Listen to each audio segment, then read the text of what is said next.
Hello and welcome to Fabula Celtica, a Celtic Studies podcast. With Tyler Baxter and Michael Frim. Season 1, Ancient Ireland. Episode 4, The Enigmatic Iron Age.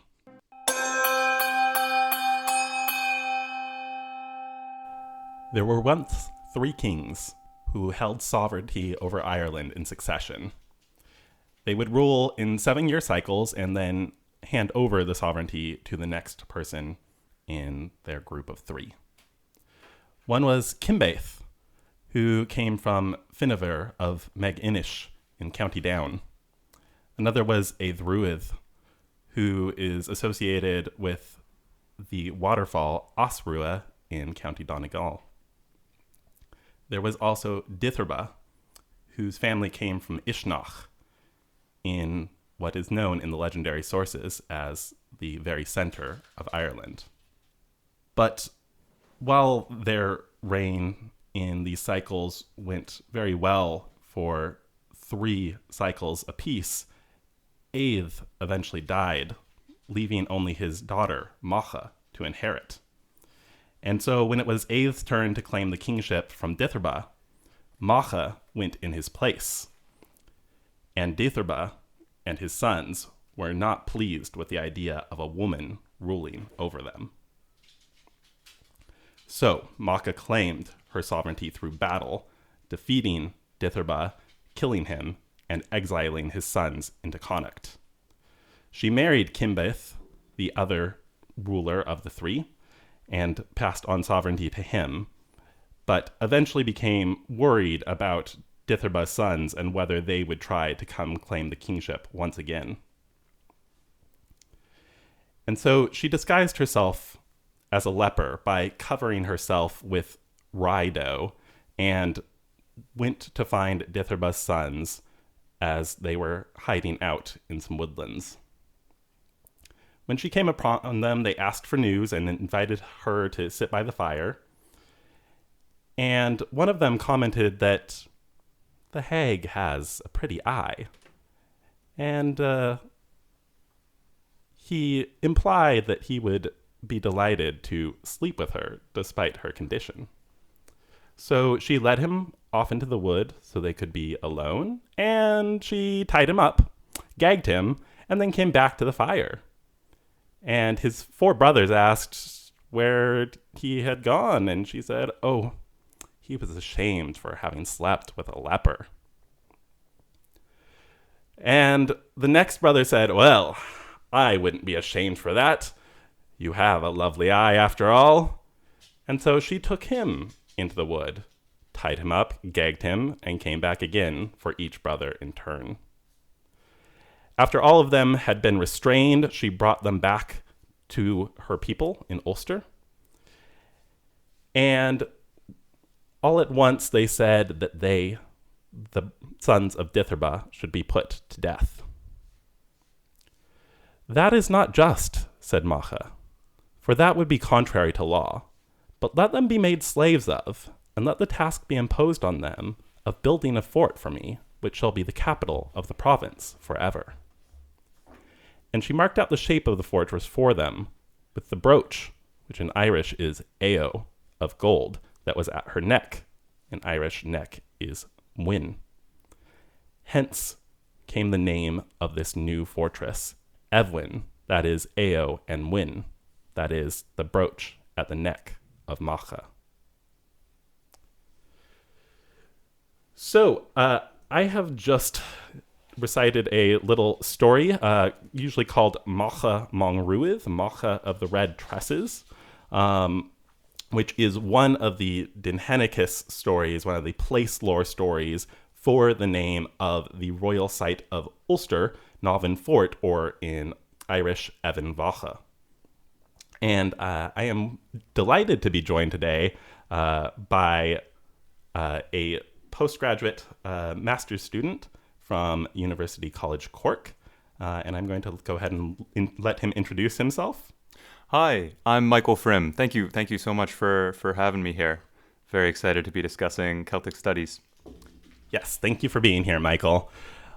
So for those of you who are just joining us for the first time, my name is Tyler Baxter. I also have a postgraduate qualification from University College Cork myself, as well as a master's in Celtic Studies from University of Wales Trinity St. David. But I do recommend that you go back to our previous episodes, as this is sort of a serial podcast, and each episode does build on the next. And today we're talking about Iron Age Ireland, which is oftentimes called the Enigmatic Iron Age in Celtic studies circles, because what evidence we have about it is very intriguing but very fragmentary. And this makes it quite difficult to understand really what was going on at this time, though we know a lot of important things happened. In fact, even though the Bronze Age is earlier, we have better sort of archaeological sources for the Bronze Age, and many people feel like we understand that better than the Iron Age, even though the Iron Age is more recent. For the Iron Age, we're talking roughly 600 BCE to about 400 CE. This tale of Macha Mong Ruaidh is supposed to take place, according to the Annals of the Four Masters, just a touch before the proper Iron Age has really started. But the Annals of the Four Masters was composed in the early 1600s. So talking about a time period that was a good millennium before that it's hard to say that it's a terribly accurate dating. We also get this story in the Book of Leinster, as well as in Geoffrey Keating's Forest Fessa Éireann, or the History of Ireland. And Michael, I'm curious, have you heard this particular story about Evan Vacha before? I actually haven't heard that story before. My background's in archaeology, so I'm familiar with Navan Fort, but more so from an archaeological perspective rather than from its stories within the medieval period. And to be honest, that story is really interesting because a lot of these Iron Age and Bronze Age and even, Neolithic sites that exist on the Irish landscape, many of them do, a lot of them within the medieval cultural memory exist or as something built by prehistoric ancestors of, or I shouldn't say ancestors, prehistoric inhabitants of Ireland, not related to the current Irish or the medieval Irish peoples. Mm-hmm. So it's interesting to have this fort, this archaeological site, being associated with a member of their cultural history. They associated this fort with themselves rather than say Newgrange or some of the other places that they associated with the mythical Tuatha De Danann. So that's something interesting. Yes, I very much agree with that. And something else I find really interesting about this tale is that these three kings are said to reign over Ireland sort of in its entirety, I guess, high kings essentially, and they're trading this role in this succession between each other. But all three of the kings are said to be associated with Ulster specifically, when in many of the medieval sources, the majority of the medieval sources, I would say, the legendary center of kingship is in Meath at Tara, or to some extent at Uisneach. And indeed, Dithirba, one of the three kings, is said to be the son of a man who is from Uisneach. But the other two are strongly associated with locations in Ulster, in Down and Donegal. So it's an unusual placement of where these people are coming from, and I agree that at such sort of an early date, it's somewhat surprising that we have what seem to be mortal kings ruling, though Macha herself may seem a little bit more supernatural, in spite of her very practical disguise as a leper using rye dough. We might expect in a lot of other stories with a similar figure for her to sort of magically transform into a hag of some kind. But here it's more down to earth, I suppose. So this whole story is one of a couple of stories, or perhaps more than a couple, but one of two that I'm familiar with, at least, of how this site, Navan Fort or Evan Vacha, gets its name. The site at Evanvacha actually is located in County Armagh, is very close to the city or town, depending on how you want to define it, as of Armagh itself in what is now Northern Ireland. But the name in Irish for Armagh is also a name with the place name element Macha in it. The Irish is Ard Vacha, or the height of Macha. So we have this strong associated with Macha in this general region. And she very early in the medieval period seems to become a character, even though it's quite likely that this is just some sort of place name originally. It seems to, in fact, come from a form of the word Mag, meaning plain. So really originally something that means plain becomes this personal name. Could that have been a process of just a regular old place name, of an important place, and then the people think to themselves, well, this is a very important place. Shouldn't this have some kind of equally important name? Could that be that kind of process going on here? Yeah, I think what's happening the vast majority of the time, if not every time, with these stories about how places came to get their name is the story is always developed after the name is there. And I would say it's very frequently developed after the rationale behind the name it has been lost, and so a new tale is invented. Though we always have to wonder whether there is some amount of cultural memory that actually does have some amount of truth to the original naming of the place.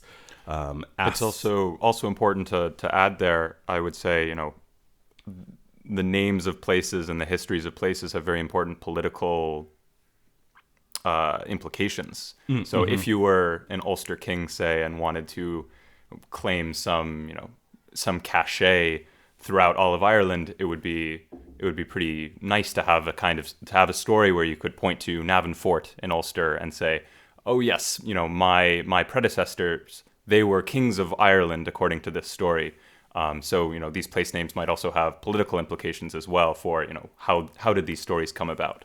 Yes, I think that's very true. And that makes this story even more interesting in that sense of sort of where it is located in our sources.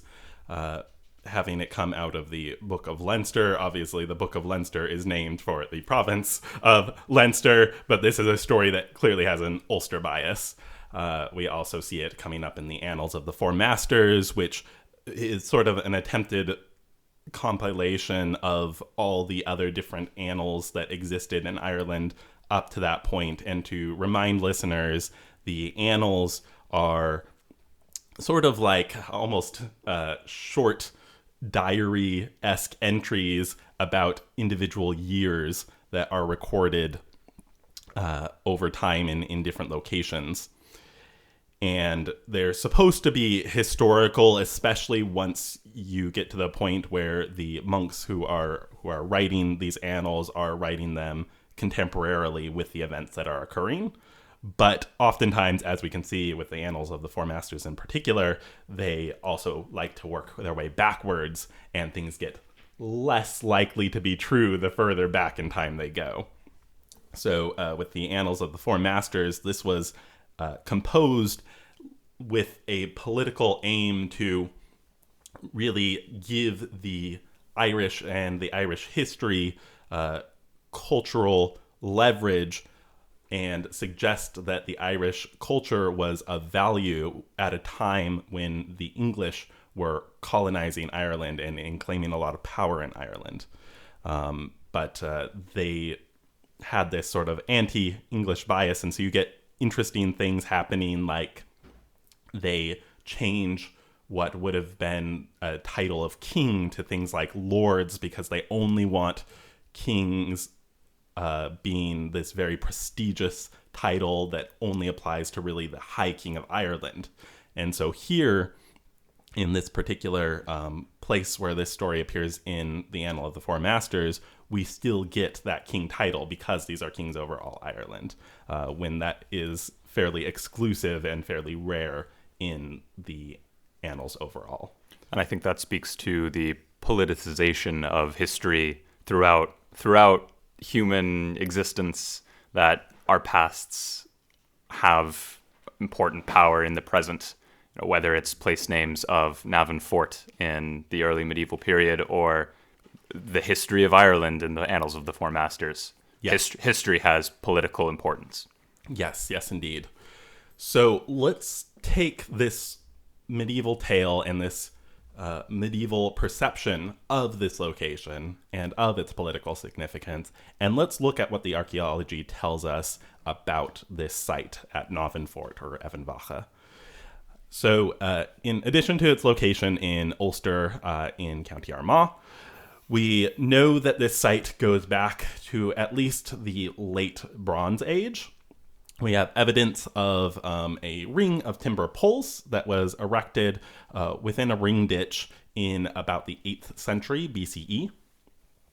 And we have evidence in the 4th century BCE of a new wooden structure with a sort of figure of 8 shape to it that seems to have probably been a roundhouse in sort of the smaller figure of 8 earthen structure that's still there, along with a larger open pen, most likely, that would be attached or adjacent to that roundhouse. It was probably occupied by a person of high standing, given both sort of its hilltop location, the work that would have gone into putting it together, and also some of the artifacts found at the site, which we'll be getting into in a few minutes. And it was rebuilt several times, so it's a place that gets continuous use for a long while. Now, among the finds at the site, some of the artifacts, there have been more commonplace things like a chape, which is the metal end from a scabbard. But there are some rather surprising things, like a very finely decorated brooch of a very specifically Irish style that we don't really see anywhere else. It's a fibula style brooch where, I don't know how well I'm going to be able to describe this, Michael. I might have to show you the picture and see if you can get a better description than me. But it's sort of if you can picture in your head a vertical oval with sort of pointed ends that comes down at the bottom end of the oval. It opens up again and it spreads out in sort of a fan shape, I suppose. It's sort of like an upside down folding fan that's open. So you get this oval attached to this sort of folding fan shape. And within the center of the oval, there is a place where a red enamel would have originally been inserted that would make it quite a striking little piece. I think it's made out of bronze. Not entirely sure. I haven't been able to find a source that describes what type of metal it's made out of, but it's got a bronze color to it. Sure looks like bronze. Yeah. And this is a very different style from the earlier and more typical sort of penangular brooch that's basically a circle with the little pin hanging onto it. And this is worth pointing out, I think, because in this story about Macha, she draws out the shape of the fort she wants built by the sons of Dithirba using her brooch. So we have a very interesting, very unusual style of brooch. I think there's only about 5 of these brooches that have been found in Ireland, and this particular style has not been found anywhere else. But one of them was found here. We also have a very, very strange artifact to find in Ireland, the skull of a Barbary ape, which is native to Africa. And I don't know if you have any thoughts about that, Michael, but that seems a little out of place. From an archaeological perspective, when you have something like that, you know there is long-distance trade going on, either long distance in the sense of the skull of a Barbary monkey was taken from Africa and traded by stationary groups all the way through Europe, or perhaps across the Mediterranean, and then eventually to Ireland, maybe through Britain, or you're having long distance trade directly with Ireland, something like that. But how does a Barbary monkey get there? Clearly through human contact with the continent. Yes, and really across continents, which is quite incredible, which I think speaks to that idea that whoever resided here must have been very, very wealthy. This is going to be something that is going to be very difficult to acquire, and it's something that is likely going to be very expensive to acquire. Especially, and I love to imagine that this was a living monkey when it arrived and was a pet. That is just a delightful image in my mind. There is, I'll say, comparing this to some American archaeology, there are some examples in the American Southwest of material culture involved with macaw feathers and various macaw things. Macaws must have come from much farther south. And there's also some artistic depictions of traders with cages with macaws in them. So you have, in that case, very clear evidence of there is long distance trade going on with live animals and these animal products from much farther distances, much farther to the south. So clearly, throughout the world, humans were interested in exotic animals and trading for exotic animals. And one wonders if this monkey was alive when it first got there. Yes, one really must wonder. And it just goes to show that this idea of globalization is hardly new. Lots of people are treating it as though it's this new thing, but no, we've got globalization going on as early as the Iron Age, if not earlier.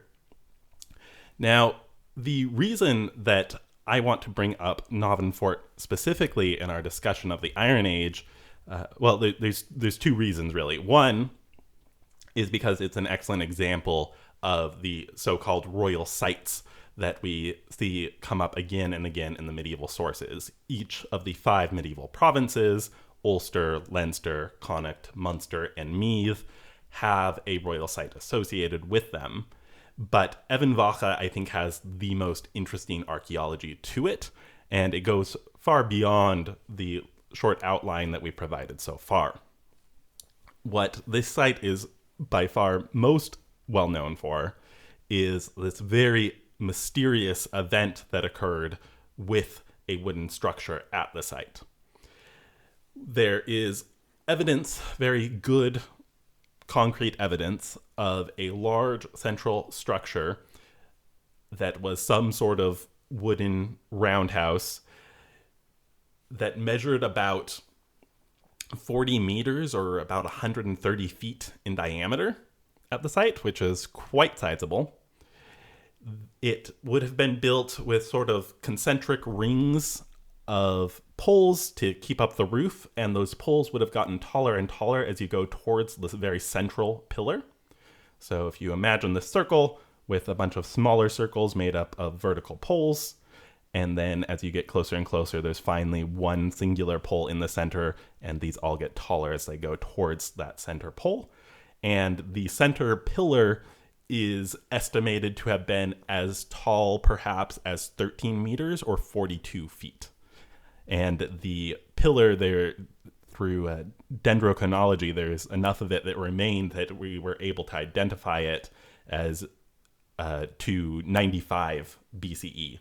So a very precise dating for when this structure would have been in place. Now, what's strange about it is that it's clearly a structure that took a lot of time and a lot of resources to put together, but it seems like it was only used for a few years, and then it was filled up with limestone rocks, the wooden portion was set on fire, and the whole thing was covered up with a mound of earth. And we have no idea why. And there is some evidence that the stones come, the limestone rocks that were used to fill in the structure come from an older monument in the area. The soil that was used to create the mound seems to be composed of different types of soil, suggesting they were brought from various surrounding areas. But we can't really piece together what the meaning of this act is. It doesn't seem like it was, an act of warfare or vandalism. There's way too much work that went into getting rid of this site or turning it into this mound. And no one's really come up with a satisfying answer as to what the heck went on here beyond ritual, which is always the cop-out option in archaeology. Very much so. Yeah, this is just one of those weird archaeological mysteries, the kind of thing that you read about as a student and then it makes you want to study archaeology. And ritual really is the catch-all term for I have no idea what's going on. Something weird that these people were doing is essentially what ritual means in an archaeological context. It's one of those fascinating things that we may never really fully understand what happened, but we have all of this evidence and all we can do is put it out there, right? Mm-hmm, mm-hmm. And unlike Newgrange episode 2 for listeners, where we were able to connect a story that still was being told in the medieval period that had this element of solar alignment seemingly embedded within it, which is an archaeological feature at Newgrange that would have been obscured during the medieval period and suggests the possibility of cultural memory having some amount of recognition of the original usage of Newgrange. Here, we don't really have any stories about Evan Vacha that speak to this idea of this ritual burning.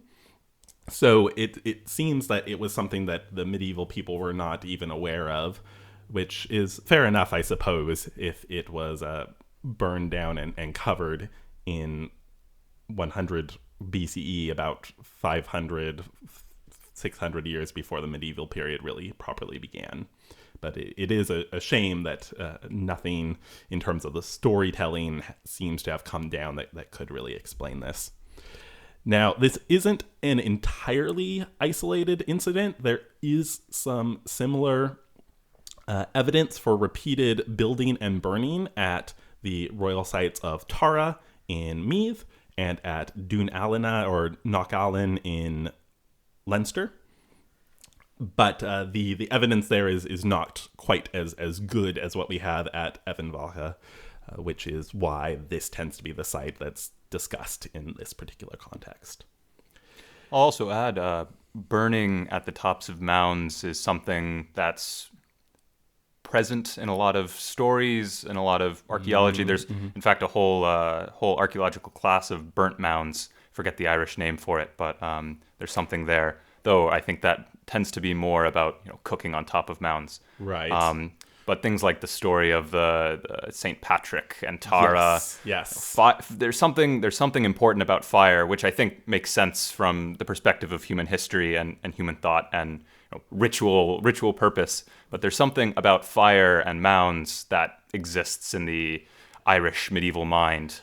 Yeah, it also makes me think of, and we're actually going to talk about that particular story of St. Patrick in a few episodes, God willing, but God willing was an intentional joke just for those out there listening, since we're talking about St. Patrick.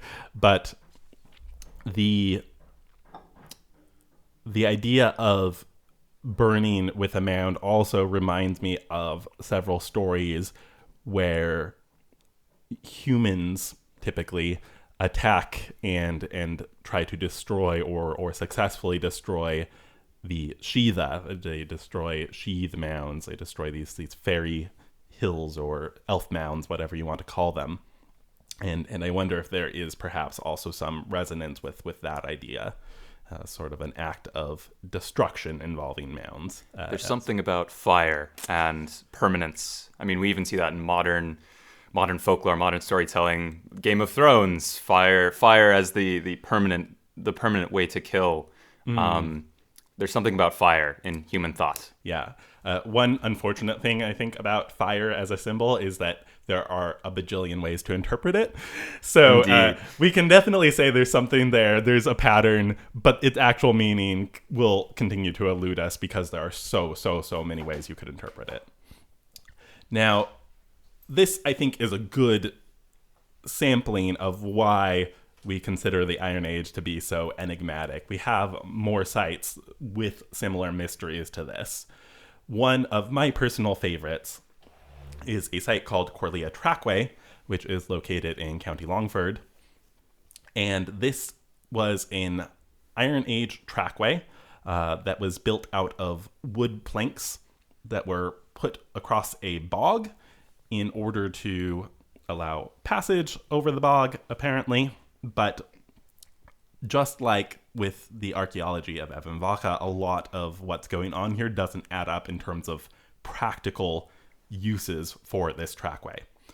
So to try to give an overview of the site, the location of this wooden trackway is a place where you would have had not only bog, but also quicksand, ponds, and the whole thing surrounded by dense woodlands, which gives you the timber you need to create this wooden trackway. It's built from split oak planks that are laid on top of raised rails. It would have been suitable for wheeled traffic as well as foot traffic. And the main track is about 1 kilometer long, with also some branches splitting off of it. What's rather strange about it is that it doesn't seem like any of these tracks really led anywhere. O'Sullivan, in an article in the Proceedings of the Royal Irish Academy, volume 107, which was published in 2007, says, quote, "There is a growing sense that these were not structures designed to cross the bog, but to get into the bog," end quote. So again, the fallback of ritual seems to be the best we can do here, because why are you trying to get into this very difficult area to get into, especially when, and here's the other part of this that I think is really interesting, is that these people clearly had the engineering expertise to build a trackway that could last for a very long time, but they built this trackway in such a way that it would have sunk into the bog in only a few years. So it was not built to last. It was built as a temporary structure. And so much like Evan Vacha, we're getting something that was temporary use, that doesn't have any clear practical usage, and it really, I guess, it is returned to the earth at the end. I may push back a little bit on, saying that the archaeologists here are going to their fallback of ritual. While I'm a big fan of criticizing the fallback of ritual, I think there is a lot of evidence for these Iron Age peoples viewing bogs in a ritualistic way. There's a lot of evidence for bog deposits of food, of human corpses as well. If anyone is in Dublin, highly recommend going to the National Museum of Archaeology. They have some bog bodies, actually, with some incredibly exciting research going on around those finds. So clearly these people viewed bogs as places for some reason, as places for deposit, presumably ritualistic deposit.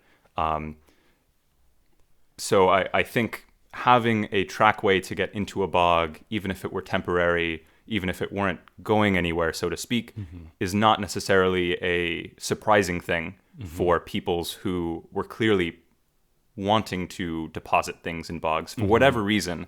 But I think ritual, as much as that is a problematic term being used as a catch-all, I think here is not as problematic as in other places. Sure. I think that's fair.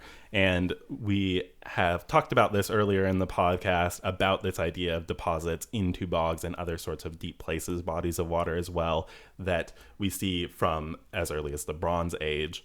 So this seems to be a tradition that is continuing for a very long time, going from the Bronze Age into the Iron Age, and who knows, perhaps beyond.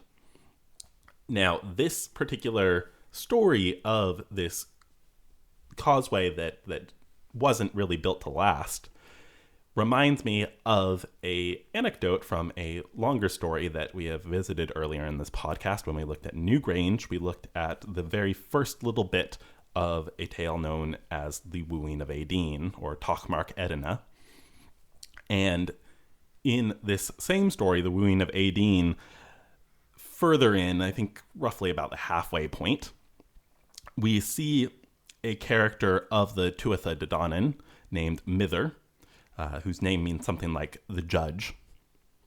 And he is trying to win the hand of our titular character, Aideen, who is supposed to be the most beautiful woman in Ireland. In order to woo her, Mither is tasked with completing a number of impossible feats by a king by the name of Iachith or Echith, who has, at this particular moment in the story, he has already married Aideen, and Mither had, it's very complicated, but Mither had married Aideen himself in a past life, and he wants her back. And so Mither goes to complete these tasks for Iachith, and one of the tasks that he's been assigned is to build a causeway over a bog. But Mither tells the king that he must not be watched while this occurs. He must be allowed to build this causeway without any of Iachith's people coming and gawking at him. And Iachith, of course, says, sure, no one will watch you. Wink. And sends a spy to watch anyways. Well, Mither goes to this particular bog. It's not, I can't remember exactly where it's supposed to be located. It's not the same location as what we're talking about with the Corlea Trackway, but there are resonances, because we're told that Mither summons a whole bunch of other members of the Tuatha De Danann to help him build this trackway overnight. He's supposed to do it in a single night. And he manages to complete this impossible task thanks to all this assistance, while this spy is secretly watching him. But we're told, quote, "There had not been a better causeway in the world, had not a watchman set on them. Defects were left in them," end quote. So there are some sort of unexplained defects. It doesn't say what they are, but these defects seem to be purely because Mither's progress has been watched by a mortal onlooker. And it just reminds me very much of this same idea with Corlea Trackway, where perhaps it's not really a defect. I mean, it seems the intention is that this would sink into the bog, but this idea of it being temporary, this idea of it being something that is not going to last. So, speaking of the Tuatha De Danann, the last topic that I'd like to look at in this episode today is about the material culture of the Iron Age in Ireland. And a lot of what we see of Iron Age material culture evolves but into the medieval period, but there are still elements from the Iron Age that transition into the medieval period and are reused and sort of continue growing. In the Lever Gabhala, the Book of the Takings of Ireland, the Tuatha De Danann, the fifth takers of Ireland, are said to come from these 4 magical islands in the north. And they bring from each island a different sort of fantastical item. And I'm going to read quotes about what they brought from each island as an entry point to looking at Iron Age material culture and the sorts of objects and artifacts that we get during the Iron Age period. Quote, "From Fáilias was brought the Lia Fáil, which is in Tever, and which used to cry under every king that should take Ireland. From Gorius was brought the spear which Lugh had. Battle would never go against him who had it in hand. From Phineas was brought the sword of Nuada. No man would escape from it. When it was drawn from its battle scabbard, there was no resisting it. From Murius was brought the cauldron of the Dagda. No company would go from it unsatisfied. End quote. And that is from Volume 4 of McAllister's translation of the Lever Gavla Éireann. So the Tuatha De Danann have a very clear connection in their descriptions and in their material culture to the idea of craft and to the idea of skillfully created artifacts and tools. And among the most significant members in terms of the stories and in terms of who always gets mentioned when the Tuatha De Danann are in a story are these four people known as the four craftsmen, usually. There is Govnu, the smith, Credna, the brazier, who would be a worker in fine metals, where Govnu would be working with, iron and bronze. There's Lukta or Luktana, the wright or carpenter. And strangely, also grouped in with these three is Dian Kecht, the physician, who you wouldn't normally think of a physician as a craftsperson per se, but this is also the person who is responsible for designing a silver prosthetic arm for King Nuada of the Tuatha De Danann when he loses his arm in the first battle of Moch Turith. And from that point forward, Nuada gains the epithet Argatlov, Silver Hand. And this idea that the Tuatha De Danann both bring these valuable objects from their homeland in these mysterious magical islands, and that they have this continuing tradition of craft, really speaks to the importance of craft and skillful artistry in the stories about them. So with that as sort of a legendary framework for how early inhabitants of Ireland looked at and valued artistry and valued tools, let's go ahead and look at what we actually have for evidence of Celtic art in Ireland during the Iron Age. This is a good point to also pause, and Michael, I'm definitely going to get your input on this as well. As students of Celtic studies, one of the first things we learn is the problems that are involved with using the term Celtic in the first place. And I said earlier in the podcast that in general, I'm going to be using a linguistic definition for this, but I think we should pause because we're going to be talking about Celtic from here on out. Celtic is really a term that becomes relevant to Ireland in the Iron Age, is when we start seeing evidence of quote-unquote Celtic cultures in the material culture and in the linguistic evidence.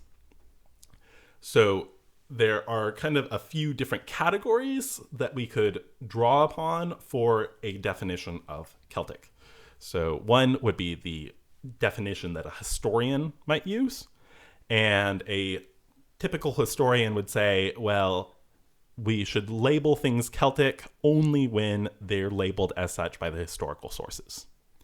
So the word that we use in English, Celt, comes from a Greek word, keltoi, which was a general term for people of the north and west of Greece. And it was synonymous with the Roman Galli or Galatae, from which we get the name Gaul for roughly modern-day France, and for the Gaulish people, the continental Celtic people of that area. It's also the Galli also the basis of Galicia, a name for a region in Spain that is associated with the Celtiberians or the Hispano-Celtic people. And we have, for example, I'm going to forget What's the region in Asia Minor? Galatia. No.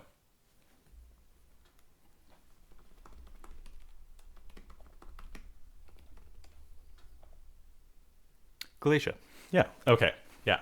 So we also have Galatia in modern-day Asia Minor, which has sparse but extant evidence of a Celtic-speaking peoples there. So all of these come from the Roman Galli or Galatae names for the continental Celtic people.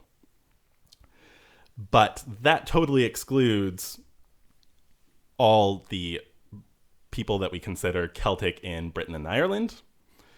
And it is a definition that sometimes groups in people who most would not consider Celtic. So there's a lot of issues with this definition of purely going off of the appellation of Celtic in the historical sources. Another category is the archaeological definition of what it means to be Celtic, which is based purely on the material culture that the archaeology gives us. And so this would usually be a definition where we talk about Celtic people being the people who were involved in the Hallstatt and Tène cultures, which originate on the continent, and the Tène culture, which we'll be talking about in a minute, sort of comes over, it sort of replaces, I suppose, the Hallstatt culture in the same area, and much of what we have of Tène style does make its way into Britain and Ireland, and so therefore we could say, well, yeah, this is roughly equating to the people we now consider Celtic. But this also brings in the issue of the idea that just because a people use a particular type of material artifact or have that particular type of material artifact, that doesn't necessarily make them a people of the culture who originally crafted that artifact. It's the idea of, if you drive a Japanese car, are you necessarily Japanese? Well, clearly not. So it's more of a probabilistic overlap rather than a one of certainty. And then the final main category of what it means to be Celtic is a linguistic one. It's the one that I tend to use. I think it's the one with the fewest problems, though it has its problems of its own, which is to discuss people who do or historically did speak a language belonging to the Celtic branch of the Indo-European languages, whether it's an extinct Celtic language or whether it is a extant one. I think this is all to say this question of who were the Celts, when did they arrive in Britain and Ireland, where were they in continental Europe, is an extremely difficult and complicated question, one which can be discussed and left unanswered after a whole class. I know this for a fact, Yes. as there was a class in my undergrad called Who Were the Celts? But I think taking the most expansive definition that you can, something that confused me as a student learning about this is there were Celts in the continent, in France, fighting the Romans. The whole of Julius Caesar's Gallic War is about fighting various Celtic groups. And somehow, at some point in history, these Celtic groups from the continent ended up in Britain and Ireland. How that happened, difficult question. When that happened, difficult question. But this, all of these definitions are secondary definitions by modern scholars to understand the past. The question of who were these people? What did they consider themselves? Did the peoples of Britain and Ireland understand themselves to be associated with the Celts of the continent? That's a question we will probably never be able to answer. So all of this is to emphasize this is a complicated issue. Yes, it is. And maybe it's even the wrong question. Maybe it's a question that asking when the Celts arrive or begin in Britain and Ireland is maybe just a question that is poorly phrased in the first place. There's a lot to dig through there. We'll have to certainly at some point look at Caesar's Gallic Wars. I had the opportunity to go through that section where he describes the Celtic cultures as he perceived them. and translate it myself, which was quite delightful. He also discusses Germanic people in this, so it's a combination of Germanic peoples and Celtic peoples, and he recognized a distinction between them. Very weird descriptions in the Gallic War. Clearly very ahistorical descriptions as well. Well, I think it's a lot of propaganda is involved, but there are still, it's one of our most expansive accounts. So even if we have to take it with a large grain of salt, or rather, I guess a fistful of salt would be more appropriate.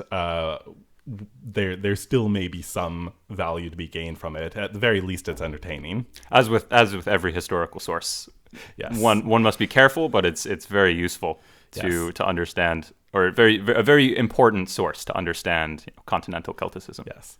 So that is to say, dear listeners, that take everything here forward with the view that when I say Celt, it has a lot of issues and a lot of baggage attached. But for the most part, I'm talking linguistic Celts. And today is going to be an exception because we're going to look at Tène art in Ireland specifically. So this would be more of the archaeological definition of Celtic.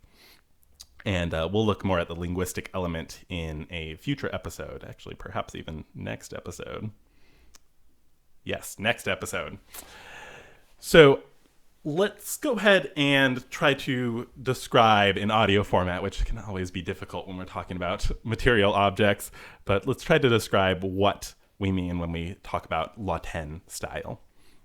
So there are, if you, listener, would be interested in looking at some sort of very elaborate, very frequently referenced examples of peak Tène, there are a couple of examples outside of Ireland that I would refer you to. One are I might pronounce this poorly, but the Basse-Utz flagons, Basse-Utz, found in France and dated to the mid-5th century BCE. And another one very worth looking at, and one that Celtic enthusiasts are likely have come across already, is the Gundestrup cauldron, which was found in Denmark and is dated to somewhere between, and this is quite a wide range, but somewhere between 200 BCE and 300 CE. So Tène art in general, and then I'll try to describe these two artifacts as best I can, and Michael, maybe you can help me with that. But Tène art in general, I would say, is typified by either inscribed or inlaid patterns that consist of a lot of swirls, kind of these patterns that seem to have a lot of movement to them. There tends to be a lot of symmetry. They tend to use very stylized vegetable and animal shapes and forms. And I think what a lot of people imagine when they think of the idea of Celtic art is something along the lines of Tène. The Basse-Utz flagons, for instance, are these large flagons that would have been used for wine or some other kind of drink. They're these jars that are based off of a more kind of typical Etruscan flagon, where the Etruscan flagon would have just been fairly basic jar shape. It's got a narrower neck than the body of the flagon. The main body of the flagon is a little bit rounded. It's got this sort of sharp spout on it, and it's got this big, thick handle. And the Basse-Utz flagons are clearly based on this design, but they've made the base of the jar much more narrow, sort of a concave curvature to them as they go up to the top. They've got the big thick handle has been replaced by a stylized dog or something with its very long body and these little swirls around its shoulders and along its neck and in its ears. You've got these intricate patterns along the base of the flagons and around the spout. And it's very, very beautiful, very striking. It really emphasizes the skill and artistry of whoever was making this the minuscule details and really, really beautiful animal depictions here. I'll let you continue the description, but I really have to emphasize the beauty and the artistry that went into this. Yeah, they're gorgeous, but they're certainly not naturalistic. Very stylized. Very stylized, absolutely. And we get that even more so, I think, in the Gundestrup cauldron, which for anyone who hasn't had a chance to see this before, it's well worth looking up a few pictures. There's a couple of panels of it that are particularly famous that I'll describe in a little bit more detail.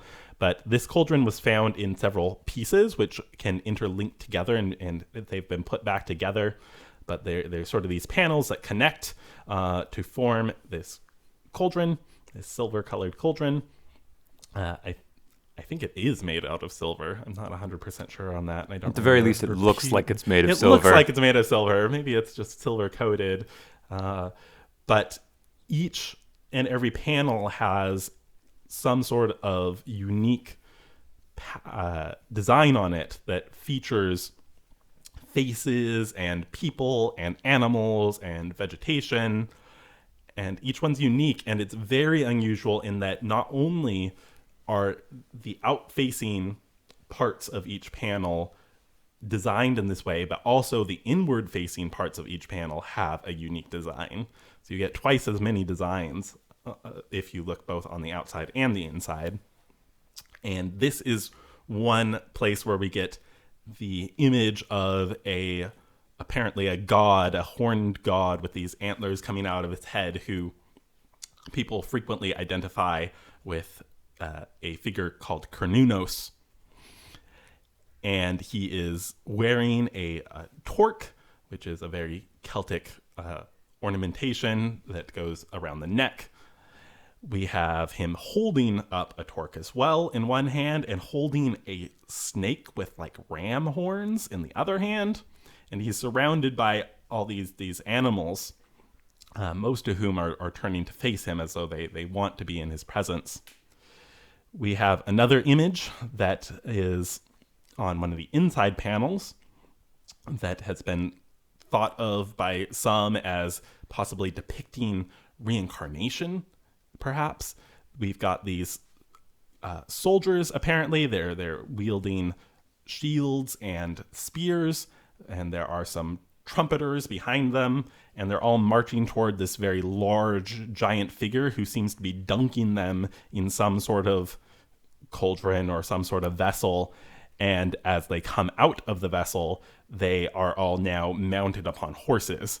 So it's perhaps depicting a ceremony of, I guess, progressing through military ranks. You're moving from being a foot soldier to a cavalry soldier, or it could be talking about reincarnation, or it could be something else. This panel has also been associated with, I know we've been talking about Ireland a lot, but associated with the Welsh story, one of the branches of the Mabinogi, in which a cauldron is used to reincarnate dead warriors. Yes, the second branch, I believe. Yes.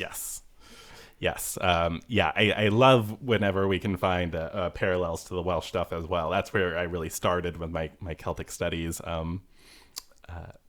Academics was more in the realm of Wales, and it's shifted to Ireland, which I suppose is natural enough, having moved to Ireland. But we're with the Tène culture in general, so we'll get to its role in Ireland in a minute. But it begins, we first get evidence of Tène culture around 400 BCE on the continent. And we're looking at a homeland in really very roughly modern-day France and kind of north of the Alps of Italy as well. And that spreads into several areas. It spreads into northern Italy. It spreads out into the east as well, into kind of the Balkans, I suppose. And it continues spreading to the point where by 200 BCE, it's covered.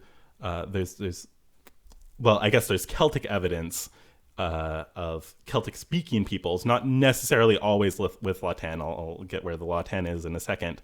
But there are Celtic-speaking peoples all across the continent, all the way into Spain, all the way out into Asia Minor by 200 BCE, and there is a certain amount of intersection with La Tène culture. It's still mostly around France is kind of the starting point, and then to the east of that, but it's also spread into parts of Britain and parts of Ireland.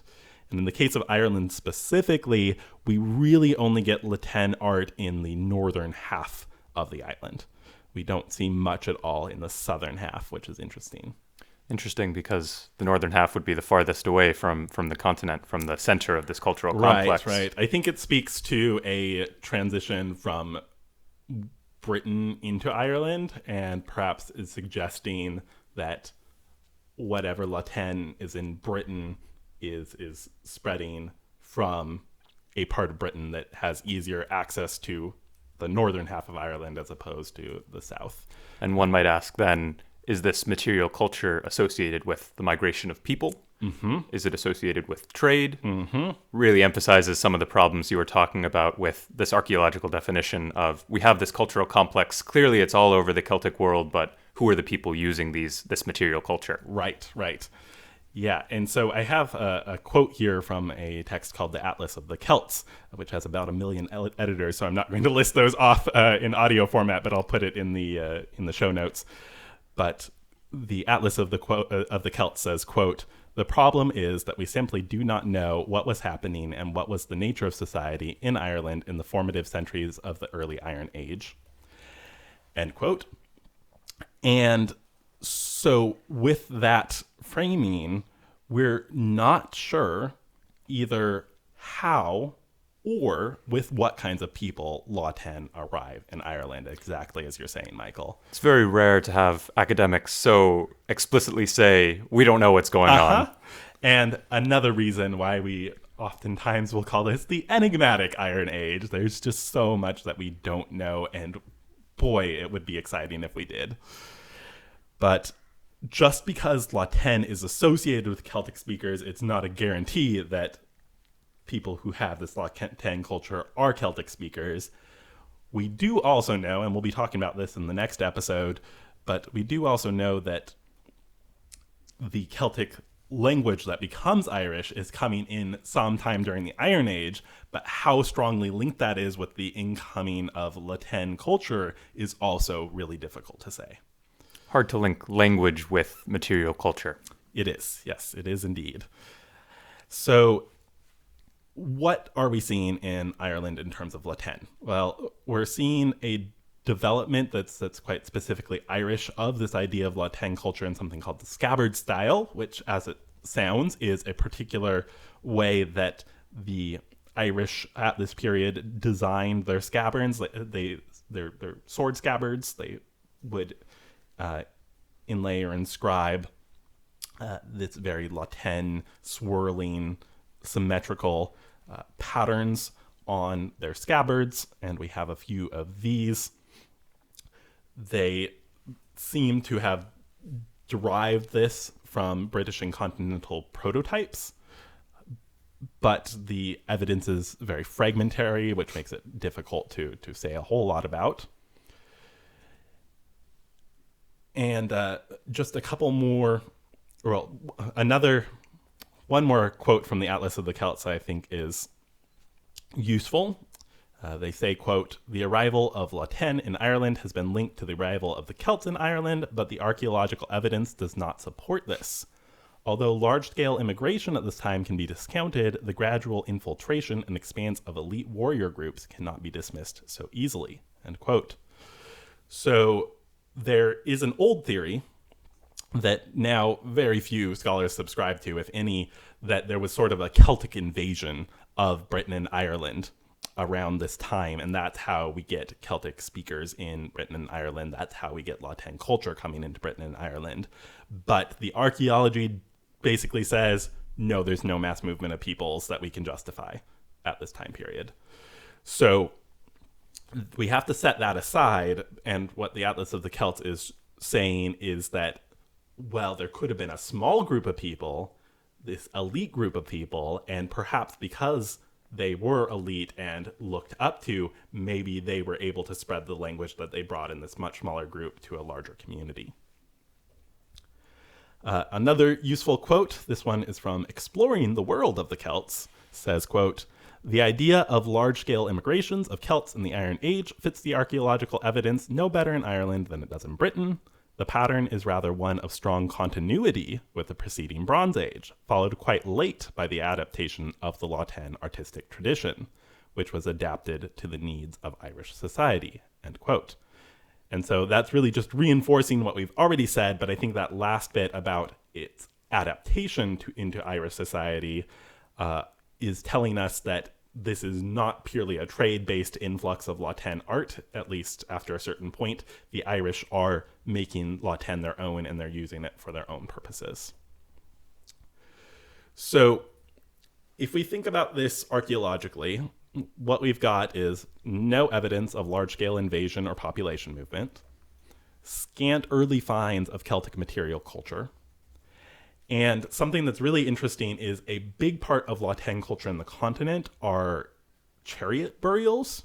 So you would have someone interred with a chariot, and chariots turn up all the time in our medieval stories, but there has never been a single chariot found in Ireland archaeologically, which is really interesting because chariots and chariot builders also show up in the early Irish law texts. So it's like the Irish really wanted them to exist, but we have yet to actually find one, and maybe they're there and we just haven't found one yet, but the evidence is just completely lacking. Wow, I wasn't aware of that. That's fascinating. It's one of my favorite little tidbits is the total lack of chariots. And as far as sort of a linguistic perspective on this goes, we have this theory that's being proposed by the Atlas of the Celts sort of implicitly, that minority warrior elites might have come in and been able to spread their language through sort of their prestige. But historically, when we've seen small elite groups come into new locations, that's not what usually happens. So, for example, when the Normans came into England, Norman French did not ultimately replace English as the main language of that area. Insular Celtic languages, we know were being spoken. So when I say insular Celtic, that's island-based Celtic, I suppose, as opposed to continental Celtic.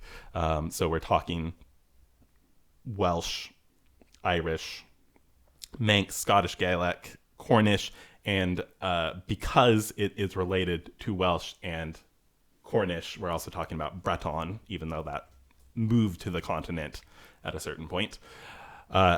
So insular Celtic languages were being spoken by the time of the earliest inscriptions in Ireland, which are the Ogham stones or Ogham stones, depending on your how modern you want your pronunciation to be. But those we have from about 400 CE. So we know Irish was being spoken across the whole island by that point. But we have no evidence of what the earlier language would have looked like before then. We have no inscriptions. We do have a little bit of place name evidence from classical writers, especially from Ptolemy's map, but it's very Latinized, and it's hard to get a lot from that either. So that's all to say we have a few little hooks that we can use to speculate from, but not nearly enough to speculate something that is a complete picture of what's going on. That all said, one theory that I think is worth looking at for a moment is that the archaeological evidence, as I was saying, shows strong continuity with Bronze Age traditions in Ireland. And we know that Celtic speakers were spread across a wide part of Europe as early as the 6th century BCE, which is kind of the time we're talking about as far as the early Iron Age in Ireland. It's possible, perhaps, that Celtic languages could have evolved gradually and simultaneously over a large area. So perhaps there was a language that was evolving in Britain and Ireland around the same time as what was happening in the continent, and that down to some sort of common heritage between the peoples in those areas. And if there was a common heritage, that could explain the ready acceptance of Tène culture into Ireland. Because if there was a common heritage, there are likely links within the worldview of those peoples. There is already kinship between those peoples, and that could influence the adaptation or the adoption of new art styles. This idea also fits better with the archaeological evidence, which provides little support for those westward migrations of Celtic peoples. I'd also add, it's just interesting from an archaeological perspective, you often learn about the theoretical frameworks that are producing the questions that archaeologists are asking.